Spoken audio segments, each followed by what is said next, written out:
And now we welcome Helen Macdonald, author of the internationally best-selling and award-winning memoir, H is for Hawk, poet, naturalist, and frequent contributor to the New York Times Magazine.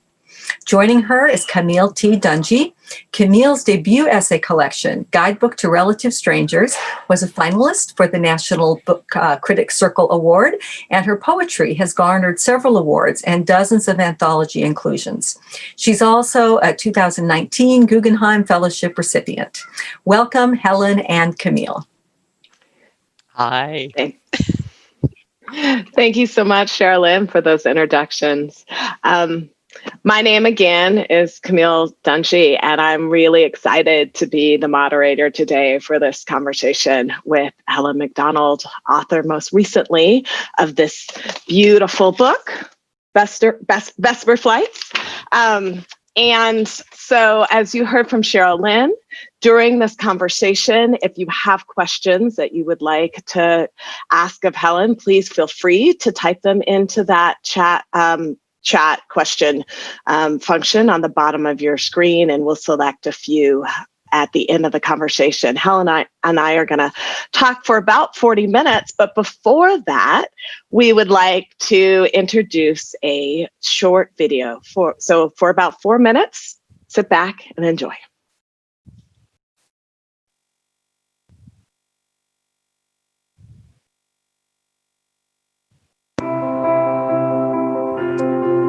A writer has a subject that underlies everything they write. It can be love or death, betrayal or belonging, home or hope or exile. I choose to think that my subject is love, and most specifically, love for the glittering world of non-human life around us. So my last book, H is for Hawk, was a memoir. My new book, Vesper Flights, is something very different. Although there's personal stuff right the way through it, it's a collection of essays. I used to shudder at the word essay. I hated it. It reminded me of school days, and I was the kind of kid who never did their homework on time. I used to get in constant trouble. But I've learned to really love essays and what they are. It seems to me that they can do things that longer pieces of writing really can't. The word comes from the French word meaning to attempt or to try. And essays really seem to be attempts in fierce, concentrated attention. They're things fashioned out of love and curiosity and wonder. Every essay in this book is an attempt to capture the astonishing beauty and variety of the world around us, and is like one half of a conversation that I want to have with you, the reader.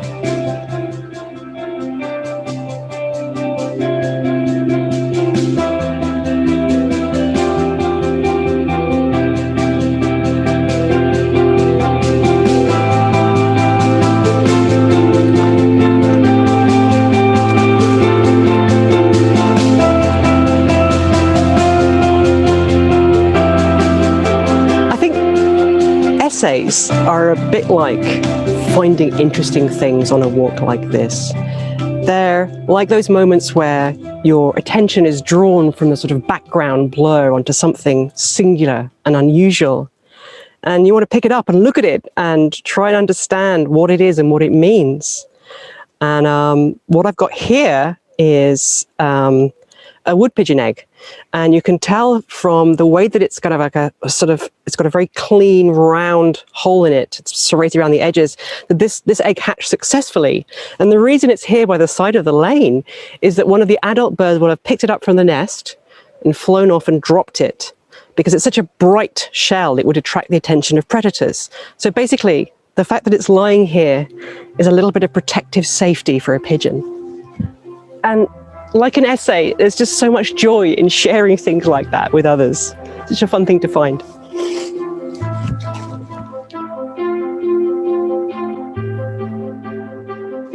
Vesper Flights has essays on everything from deer collisions to migraines to glowing beetles to ancient fens, total eclipses of the sun. In it, I climb the Empire State Building to watch birds. I travel with scientists to explore ways of finding life on Mars. I investigate the nature of divinity, and I get more than a little obsessed with swans. The title comes from one of the essays. Vesper Flights are the dizzyingly high dawn and dusk ascents of swifts, perhaps the most aerial birds on Earth. Swifts make these flights for a reason, to assess where they are and forecast oncoming weather, and I hope my book does something similar. By paying careful attention to what is around us, it might speak to what is waiting out there on all our horizons. Writing Vesper Flights was fascinating, but something really strange and magical happened when I began to assemble all of the pieces into a collection. They began to speak to one another about the book's deepest themes, and they're themes that course through today's historical moment. They're themes of exile and love and belonging and needing and hope and home. But there are funny things in it too, like the notorious story of the goat at the zoo. It's not just a book about nature. It's a book about where we are now and how we can sustain hope when it seems in such very short supply. I really hope you enjoy it.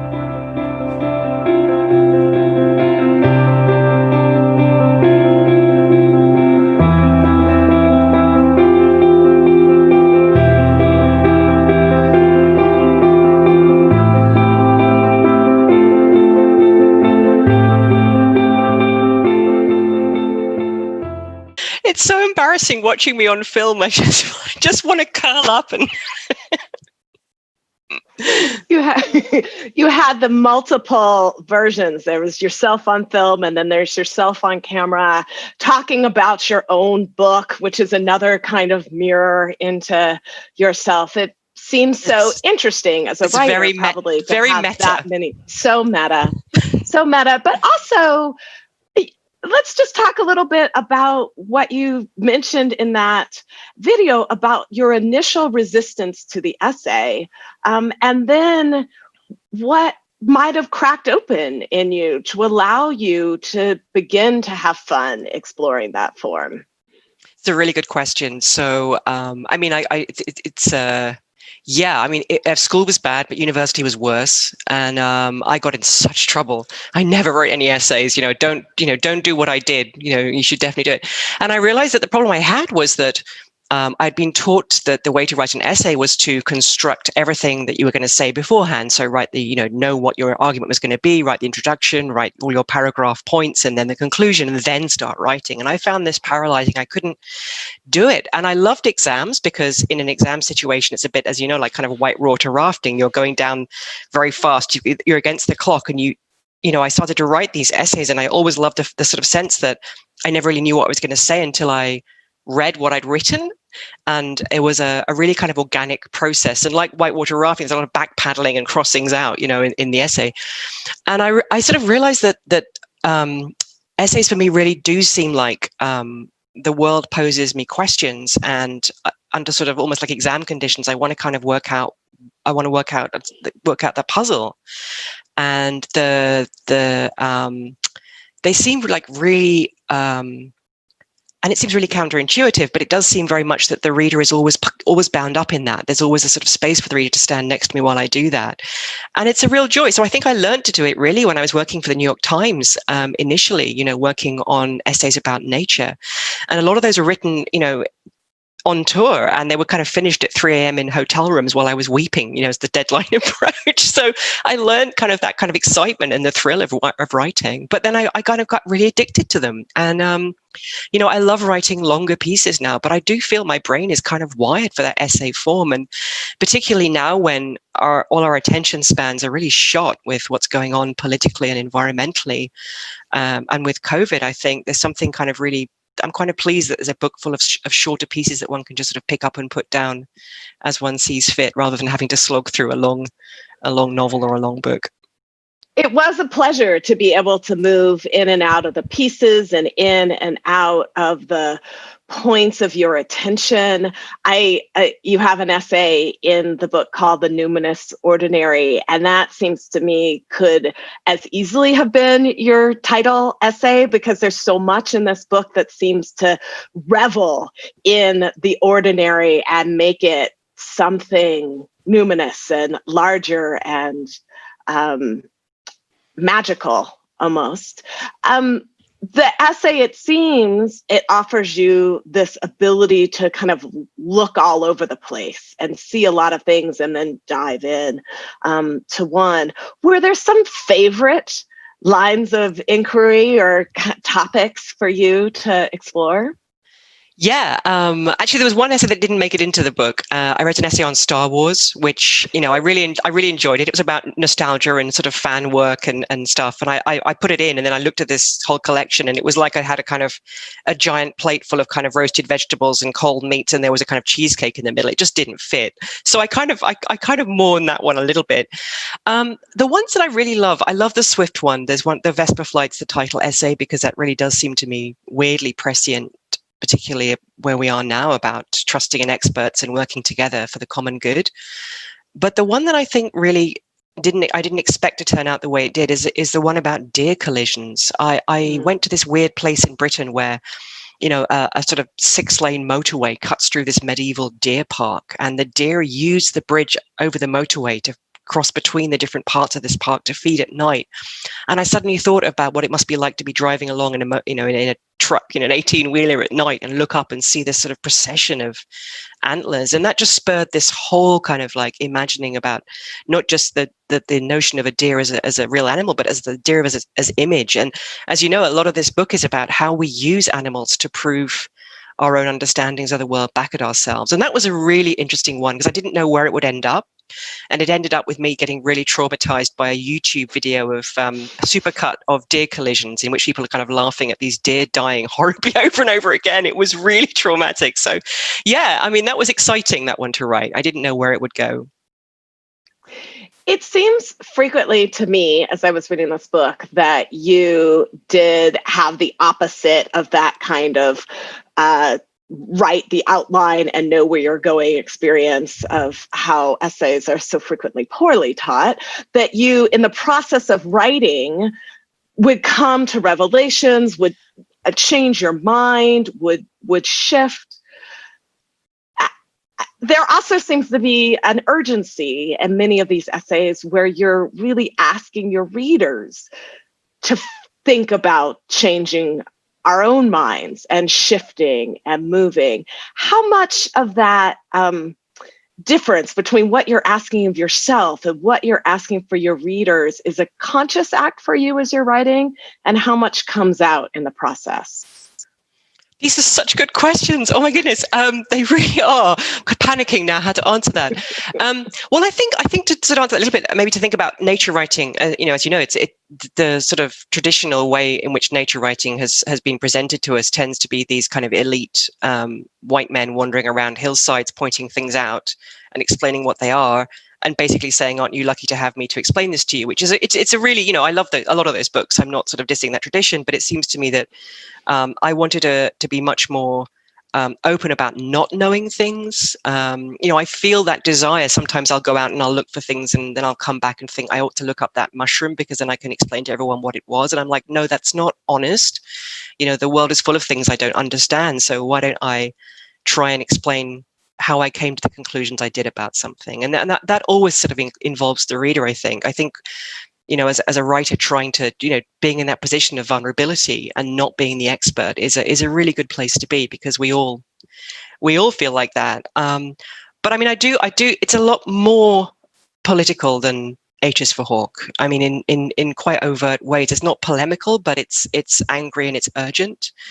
And I think, you know, it really does sort of say, maybe like follow by example, like, look, this is how I look at the natural world, and this is what I see when I look at things. And so many of those things are related to class and with power and exclusion. And it's really important to kind of keep these things in the mind. We never look at the natural world as it really is. I always think of that quote from Baudelaire that was stolen by the movie The Usual Suspects. You know, the greatest trick the devil ever played was you know, persuading us he didn't exist. And I think nature's like that. We think it's free of all our human concerns, but it's a really sneaky place to put them all.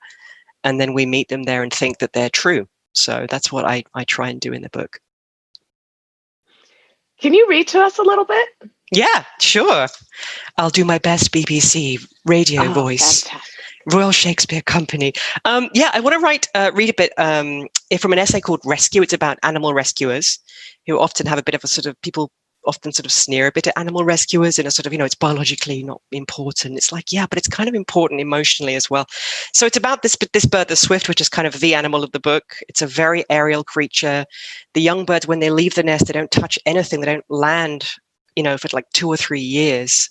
And I have a friend who rescues and raises orphan swifts. And there's this amazing moment, which I'm going to read, when you take these small birds, which are very snuggly and cuddly and constantly kind of preening each other in these plastic boxes as she rears them, and you hold them up on your hand, and then, they fly for the first time, and they only have one chance really at flying if they, so it's kind of an emotion moment, as the kids say. Did I just say emotion? I can't believe I said emotion.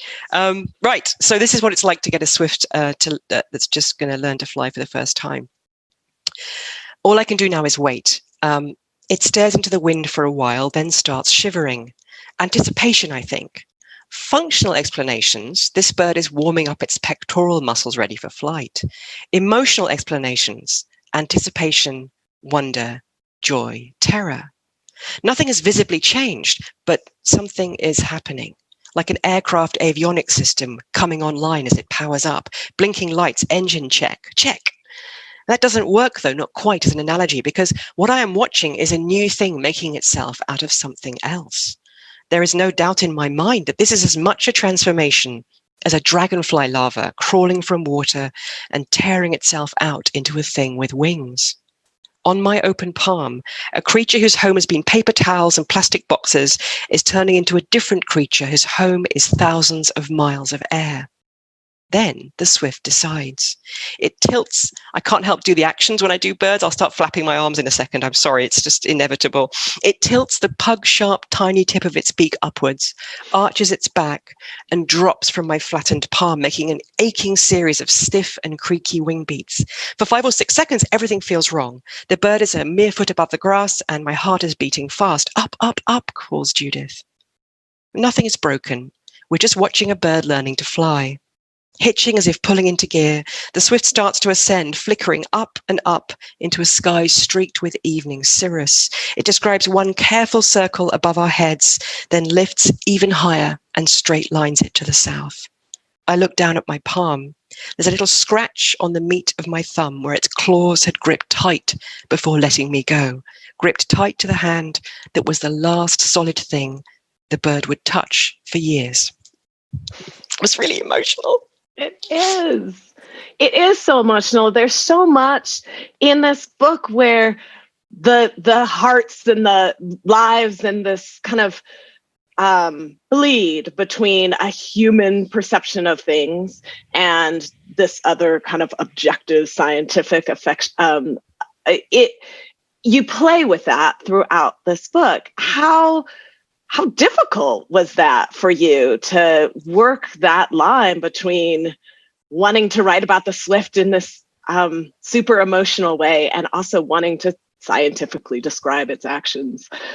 Yeah. And I think one of the things I say a lot in the book is in various ways is that a lot of the things that bring me the most wonder and joy in the natural world are things I wouldn't understand or even see if I hadn't read scientific papers about them. Like actually, I remember reading Ed Yong's book, We Contain Multitudes, about the human biome, which is it's this incredible book about how, our bodies are completely full of bacteria and viruses and all sorts of things that it's an enormous percentage of us is made up of these things that aren't us. But they're not hitchhiking. They are us. We are made of various things. We're not just humans with our own cells. So that kind of moment where the sort of this radical decentering of what being a human means happens a lot because I've engaged with the science. But the book also says, we're sort of taught that there's only one right way to engage with the natural world. And it's not like that. It's a very various place and we're very various creatures and we think various things. And I think we need to delimit the old, very tired stories about the acceptable ways in which, we're allowed to engage with it. Because so many of those ways, as they're tied up with particular kinds of power and they're very exclusionary. Yeah. I keep thinking as I listen to this, like, and you just said these books that you read, and that beautiful essay about going to the Atacama Desert to study what life on Mars is. What does research look like for you? How do these essays come into being in terms of just the study that it takes to make them happen? There's a lot of panicky. What do I write about? What do I write about? Sometimes I'll some of them were commissioned. So there's this one you mentioned where I was sent up to do a feature, a sort of about a woman who is the head of the SETI Institute, and went up into the high desert to test all these methods of looking for life on Mars. And it was an extremely psychedelic experience. You know, I sort of suffered from oxygen deprivation. I was having these weird episodes of deja vu, and in the end we had to kind of flee from an active volcano. So I wouldn't have thought of that one on my own. That was intense. But so often it really is just something a little kind of, it's a little bit like you know that feeling when someone's reading over your shoulder.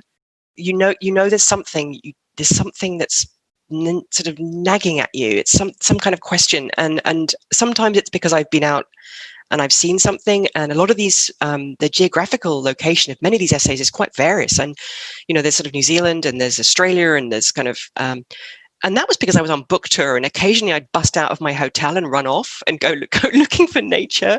So, or it's something I've read, like the sort of inception of these pieces is really, really various. Like there's one, for example, that started off as a script for an art movie by a video art film by the artist Sarah Wood. So, or there's one about a cuckoo and a spy master that started by reading a really terrible book about this chap rearing a cuckoo in the 1950s. They're really, really various. And I try and kind of meld together the sort of, as you said, the lyrical with my background as a historian of science, you know, an academic, this notion of trying to kind of give these essays an analytic framework, you know, that they're not just, you know, show and tell, they're like, why? And that seems to me the big question. It's the old Thoreauian question, isn't it? How to live, which is a really big one right now. I'm rambling. Gosh, sorry. Just shut me down if I start rambling. It's your hour. We're all here to listen to you, so you are not rambling. Do you keep something like a field journal? How do you remember these things that you experience out in the field? I don't keep any journals. I'm so ashamed. You know, I had my teenage diary, and that was, you know, I never want to open those ever again. That was so self-absorbed. And then when I remember, I wrote a lot after my father died. So there was definitely a sense of journaling then was a way of stitching the world back together. And then, of course, I got the hawk, and then the diary involved the hawk. And that book's weird, though. I wrote that Ages for Hawk 7 years after the events it describes. But because I think it was just after I lost my father, and I was deeply bereaved, and something happened to my recall, my memory is very, very clear. I didn't really need to look at these notes at all to write that book.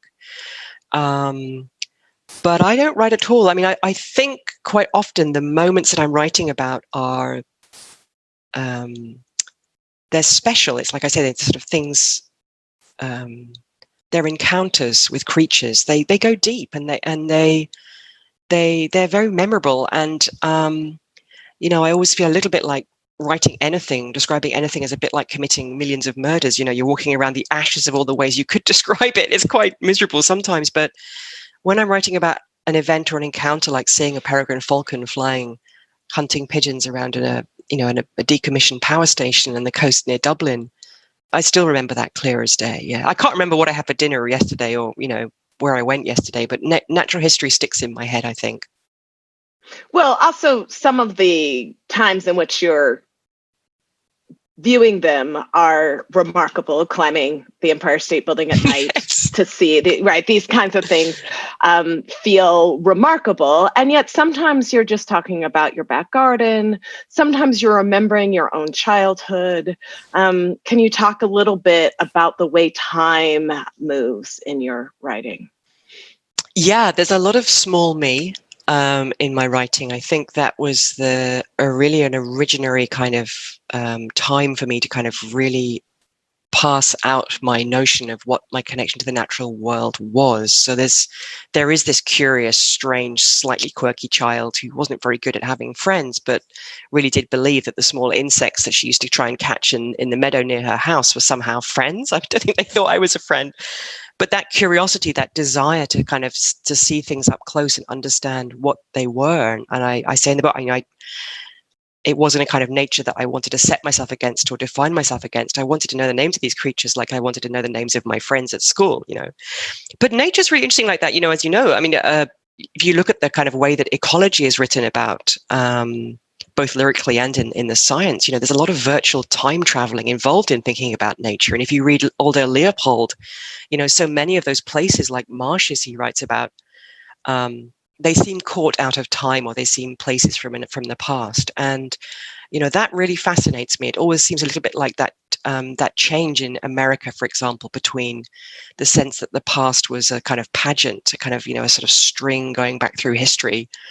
And then this sudden development of these theme places. You could go back into a kind of, a town in the West, and you could kind of, or a kind of town from a different era. And the past became a refuge that you could visit. And I think the way we think about nature today is very often like that, particularly with nature reserves and preserves or the parks. It's like you can visit the past in them. And I think the past is always working through us. And like nature, it often has very dubious underpinnings as well. It's, again, very often very nationalistic. Ooh, you made my segue perfectly. Yeah, go on. More. Thank you. I knew that this was going to happen. I just have to say, I was reading this book. I was like, we're going to have such a great conversation because I feel like so many of the ways that you're seeing the world just feel fresh and right and recognizable in a way that I don't often see. And so that's just a moment of praise to pause for. But one of the things that I noted actually is how you talk about people. We're talking a lot now about how you're talking about animals and things, but there's a couple essays in here that are really talking about people who are in some ways also, of course, we're all animals, and are reflective of some of these larger things that you're talking about in the non-human world. So can you talk a little bit about why you include the people you're including in this book and how you're thinking about them? Yeah. Well, there are two essays that are, apart from the one about my dad and the goat, which doesn't really count because that's really a joke, that essay. So there's an essay about a meeting between a sort of, I think he was probably about 8, an autistic boy who came to look at a house that I was renting. His parents and he were going to rent it. And he met my parrot. And there was this astonishingly grave and serious and beautiful meeting between those two. And at the end of it, he sort of bowed to the parrot, and the parrot bowed back to him, which is just unthinkable. And it seems so, I don't know. I had a friend of mine who's on the spectrum read that and say, look, I'm really worried I have put a foot wrong here. And she was like, no, this is a really great piece. So I wanted to kind of get across that ability of animals and humans to connect in ways that are really quite, can be quite life-changing, I think. That was a really astonishing moment for me. And the other one is the true story. I interviewed a refugee who had made his way to Britain in the back of a freezer truck from escaping persecution in his home country. And that was, I mean, I know that the word is often used, but it was one of the most humbling experiences of my life, sitting with this deeply lovely man. And I mean, he really was a lovely man. And I know this whole kind of rhetoric of the sort of, the good and the bad immigrant is terrifying and used way too much. But and I know I live in a country where every single day the press is full of stories about, these invading hordes of, people that are described as, they're barely human the way they're described. And the radio phone-in programs are full of people terrified of immigrants. And I just thought, whatever I can do, really. So I just wanted to tell the story of this one person and put it out there. And I'm really happy to say that he did get granted refugee status, and he's now training in the health. He was an epidemiologist, so he's working now in Britain, and I'm really pleased for him. That's actually wonderful news. Thank you for that update. What do you want to make sure to talk about? We only have a few more minutes of our time. Is there anything that you want to make sure that we get out there in the world? It's always the hardest question. It's always the hardest question. So I think it's about this question we were discussing a bit earlier about how we put our own meanings into the natural world. So there are different ways in which we think about, I don't like this notion that nature is a place that we should value because it helps us in our sort of mental health, or, this notion that that's why it's important. It's often important often for itself. But I do think that there is, when the pandemic started, there was a lot of talk about, you can get solace by going out on your own in the woods and fields. That's really safe. You can go for walks. And I thought, well, that's not really helpful for anyone who lives in an inner city and is financially kind of, not in the greatest circumstances. That's not helpful. So I thought a lot about how animals can be helpful in terms of contacting or interacting with them in a very local sense. And I always think, I've been thinking about the spiders in my kitchen. I'm a terrible housekeeper. And I haven't been going out. My pandemic has been mainly sitting on my sofa, eating pints of ice cream, watching action movies. I'm a really bad nature writer. But I was watching this, there's a female spider above my oven, and she's got a little egg sac. She's looking after it very carefully and guarding it. And I did that thing that the philosopher Iris Murdoch talks about. It's called unselfing. She's the word she uses. And she says, if you're caught up in your own concerns, life is extremely tough. It's not tough for me. I'm in a very privileged position. But if things are really getting to you, she says, you look out of the window at a hovering kestrel, and if you just concentrate on enough, the whole world suddenly becomes kestrel. Everything there is kestrel. And then when you come back to yourself, somehow the press of those demands or those horrors is lessened just a little bit because you've gone outside yourself. And I think that, that is for me is that kind of attention in the natural world can be really helpful in terms not only of the fact that you can do it with street pigeons and you can do, but it's available to anyone, but also that kind of fierce attention involves a kind of empathy with the animal that allows you to think about what the animal might need in the world, because what animals need is not what we need. And so it's like working one's empathy muscle. And I think, empathy is one of the things that it's got a really bad rap generally at the moment. There's not enough of it in the world. So anything that we can, use to help, help exercise that muscle is good. So that's kind of one of the things I like to think about as being important in the book, is this notion of paying a certain kind of attention to the creatures around us. Yeah. Absolutely. And in addition to paying the attention, there's again, I used this word earlier, there's a kind of urgency to be aware and to act and to record. There seems to be a great deal of acknowledgement throughout this book of essentially the too lateness of some of this attention. How do you deal with the grief that goes into writing these pieces? It's always there, Camille. It's like banked at my back. I feel it all the time. And as you know, grief and love are the same thing. It's just, grief, what happens when the things you love are gone or they're going. It's hard. And the book in many ways is a kind of witnessing of the things that have been lost since I was younger. And I started to believe, a few years ago, I sort of thought, I've realized that I've seen rapid biodiversity loss as being sort of as natural a part of aging as silver hair and wrinkles, but it's not, So trying to maintain hope in these situations is hard. And I think of Rebecca Solnit, I'm paraphrasing her wildly, but saying that if you're optimistic about the future, you don't do anything. And if you're deeply pessimistic and despairing, then you give up and you don't want to do anything either. So you need to work really hard to open up this space of uncertainty and walk forward into that and believe there's a livable future.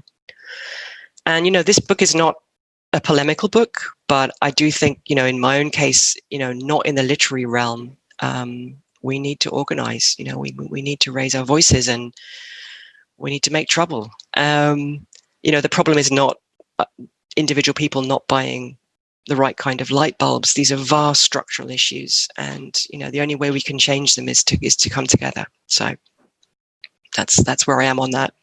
It's hard sometimes to be hopeful, but I try. Well, I one of my favorite essays in the piece is the essay about migraines, because I too experience them, and your description of is so apt in so many ways. And there seems to be throughout this book this kind of diving in and then moving out again, and diving in and moving out. And perhaps that's part of how we maintain the hope and the energy, is to give ourselves time to do other things like eat pints of ice cream and watch action movies. And then come Yeah. back. Yeah. And be gentle with ourselves. It's hard to be that. And there are little things that do sustain me. I mean, that they can be anything from, once I encountered a really, a man parked in an SUV on the corner of a lane a few months ago, the kind of SUV that, you can kind of guarantee the guy in it's going to be nightmarish in this country anyway. I don't think it's the same in America.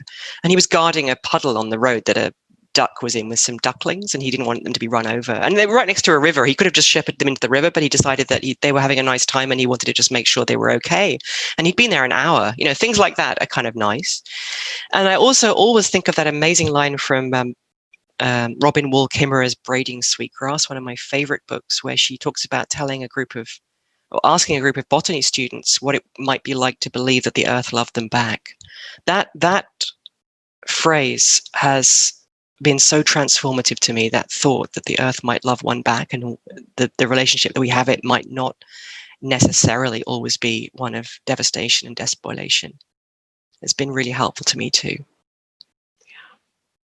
Well, this has been wonderful. I want to make sure to open it up and allow some questions from the audience, and then I will come back and hopefully get a chance to ask you a closing question. Please do. That would be lovely. This has been so much fun.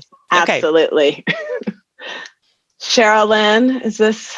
Yes, sure. We definitely have questions. So an anonymous attendee asked, could you speak about the relationship between your writing practice and your illustration practice? Oh, I haven't done illustration for ages. I wanted to be a writer. I mean, an artist when I was small. That was all I wanted to be. I didn't even think about writing as a career. And I was a compulsive artist. I was the kind of child at the breakfast table who'd be sort of drawing things on bits of paper on the backs of, cereal packets. And I got really seriously into watercolors. And I think that really has changed. It's influenced the way I look at landscapes. So even now, if I look at a landscape, I'm part of me is looking at, thinking about the habitat and what the trees are and what the clouds are and stuff. But part of me is also blocking in color values. So I think I pay a lot of attention to color in a landscape in a way that I might not have done if I hadn't done the illustration and artwork. And I also think, it made me think a little bit about how we so often see the landscape through the lens of kind of the history of landscape painting. It's this thing that it sort of, there's this kind of division between you as an onlooker and the scene in front of you, kind of commanding view over a landscape in a lot of, this tradition. And that's a problem for me, that one. So I think that made me feel like I really wanted to get deeper into engaging with the world. And one of the things that did this to me was learning how to watch birds in a landscape that around here. There's a lot of reed beds and you can't really see into them. They're like the sea, but they're full of life. And, I ended up sort of realizing that I didn't even want binoculars. I wanted to see animals and watch them move around, and the little kind of partial glimpses of them. And the more I watched these animals sort of build themselves out of partial glimpses, the more I realized that the creatures in the landscape were one and the same thing. It was a really interesting thing. So I haven't done much illustration recently. I do still draw compulsively when I'm stressed. There's all sorts of scraps of paper with things all over here. I'd like to get back into it. But I've never wanted to illustrate my own work. I think that seems wrong to me. I think they're quite separate. So I'll illustrate anyone else's books, but not my own.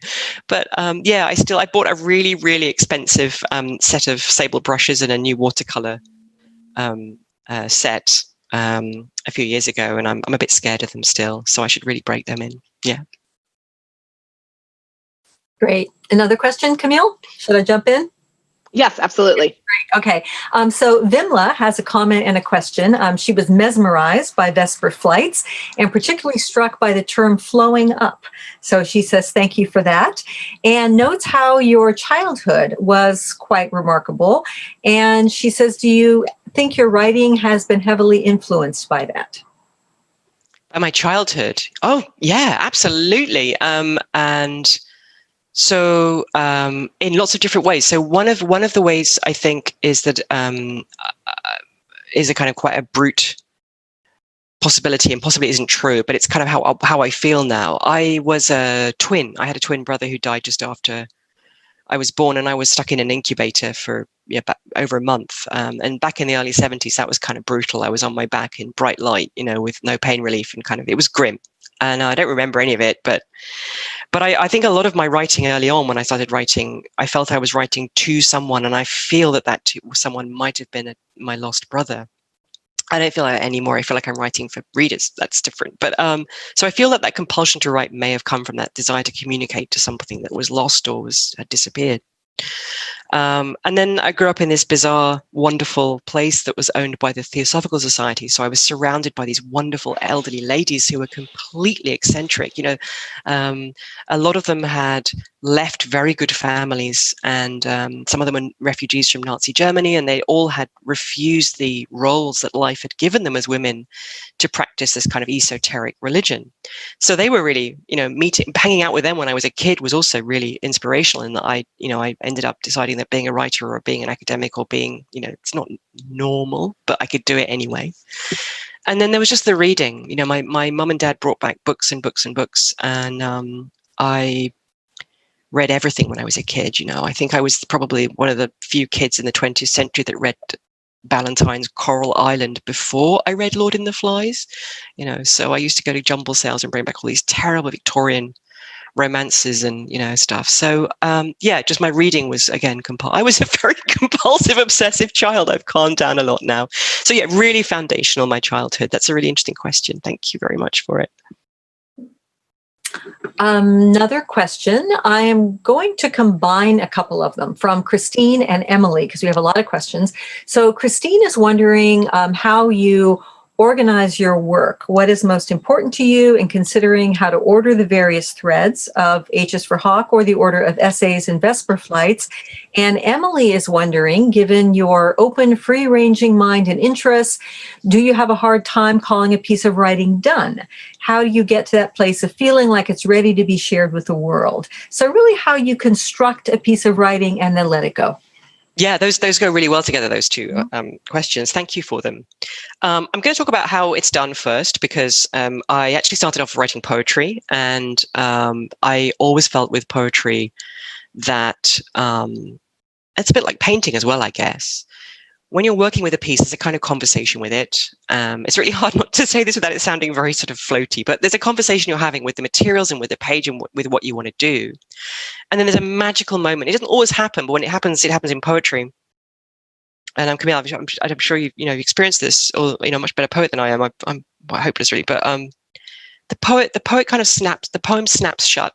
It kind of locks you out, and suddenly you're like, it's a thing. It's not a thing you're working with. It's a thing that exists of itself and on itself. It doesn't let you in anymore.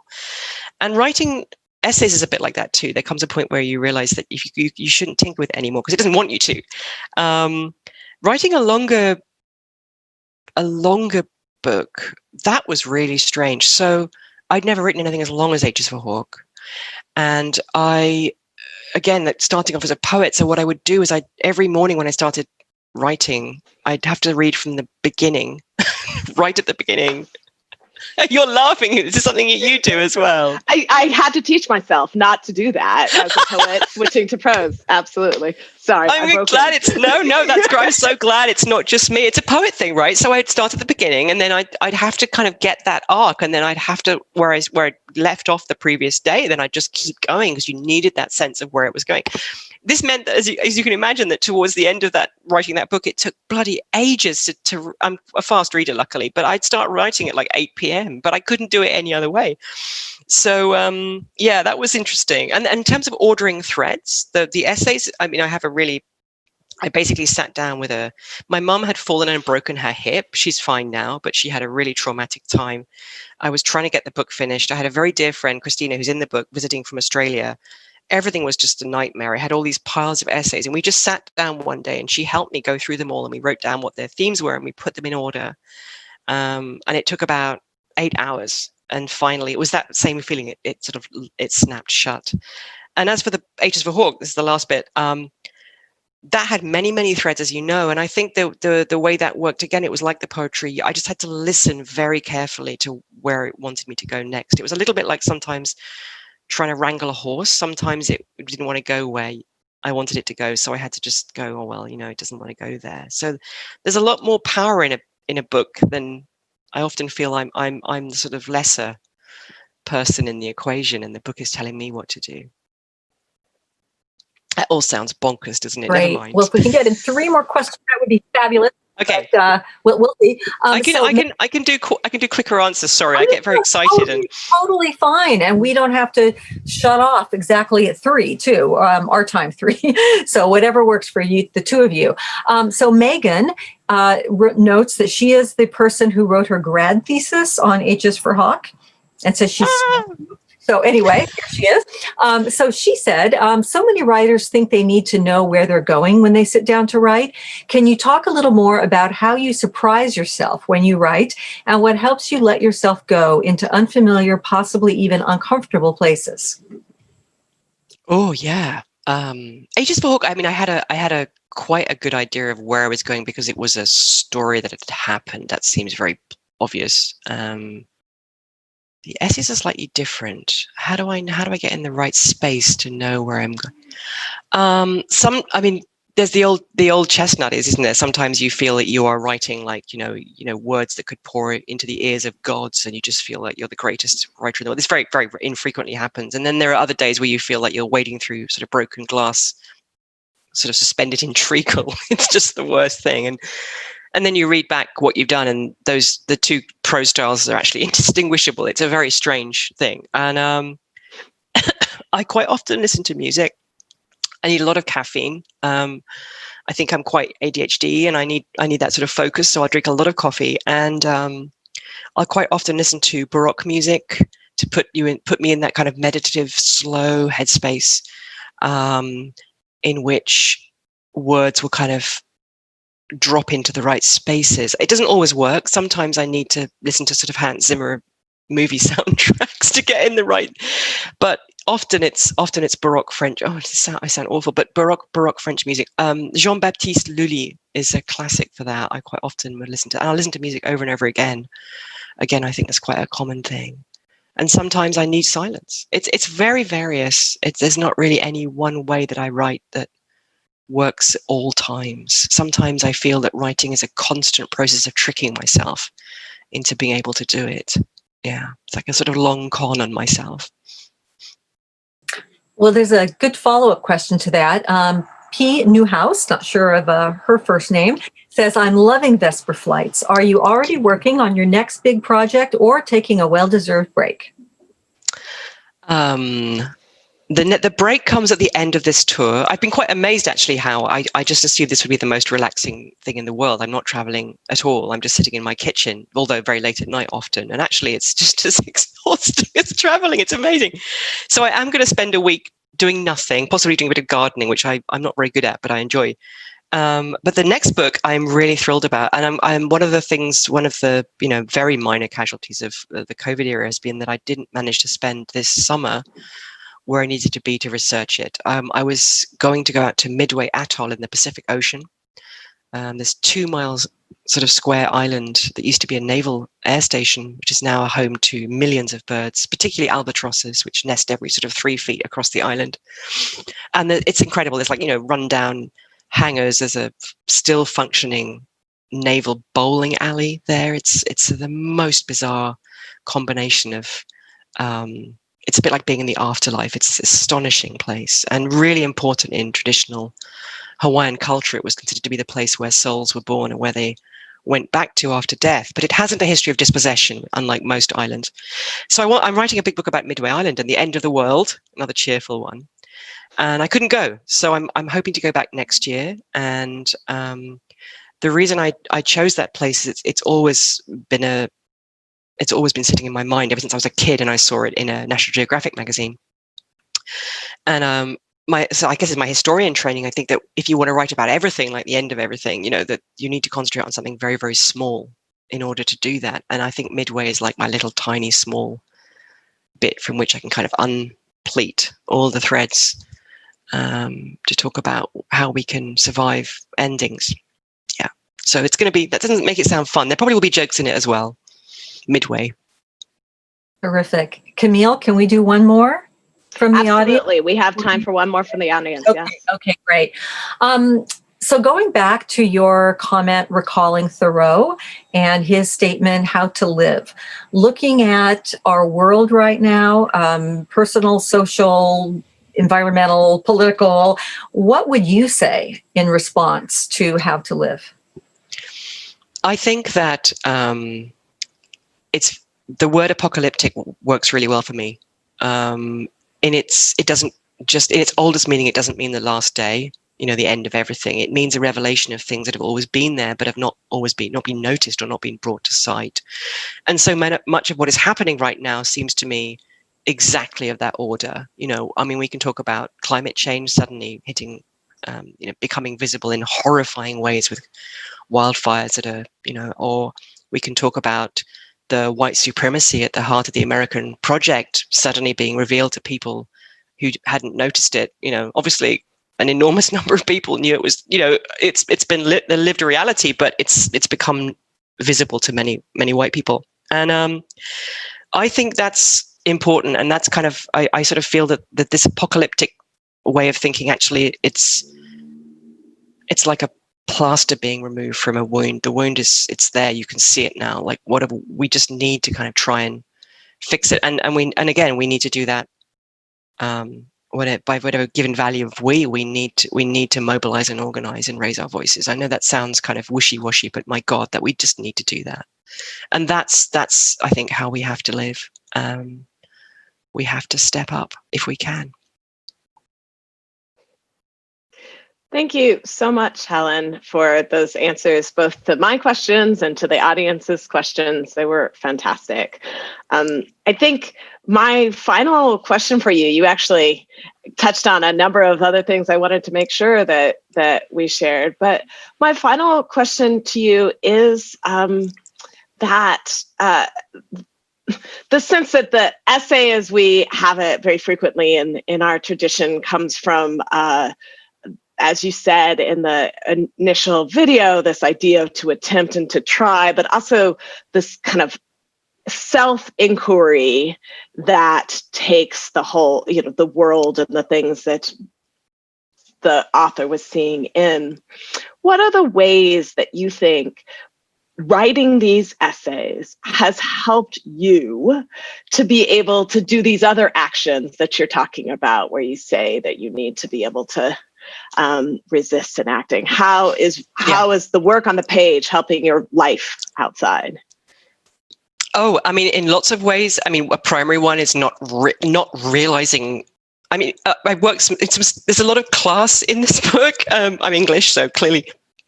Well, I'm Irish and Scottish, but I live in England, she said quietly. I know that's not important, but it is important. It is actually quite important.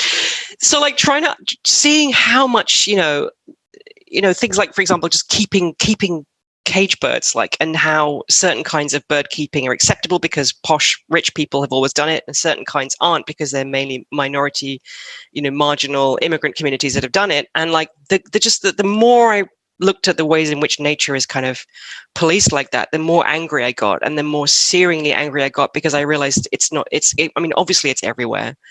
And I just got angry and more and more and more fired up. And I think that comes through in the book. And I think that really,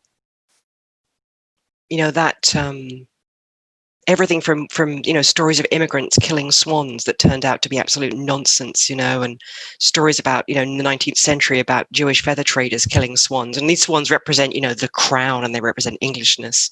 And then looking at the papers as I'm writing these essays and seeing the same nonsense repeated. And it just infuriates. And I think that, wherever I looked and whatever I worked on, there it was. And I think that, that fired me up. Yeah. Fantastic. Well, I think also that it will help to fire up a lot of your readers, some of whom know these issues and are happy to know more about, and some who will be learning quite a lot at each page. So thanks for crossing over those different accesses. And thank you so much for taking this time out of your evening to speak with us here. Thank you. I also want to make sure to thank Point Reyes Books for partnering with this event, which is fantastic. If you have not already... This is Point Reyes Books. There it is in the background. There it is. It's a great store. Such a great store. It is such a great store. We need to be supporting our independent bookstores, who are the engines that are giving us the reading that we need and the information we need and the energy that we need to be doing this important work that we're doing. So if you have not yet purchased Vesper Flights today, please visit Point Reyes Bookstore. Website, which I will spell for you, PTREYESBOOKS,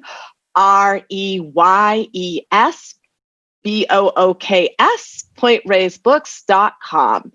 And be sure to support that amazing local independent family-owned bookstore. I, again, am Camille Dungy, and you have been watching Women Lit Unbound with Helen Macdonald. Thank you so much. Thank you, everyone. Thank you so much. Thank you for coming. And thank you so much, Camille. That was wonderful. Take care now. It was really great.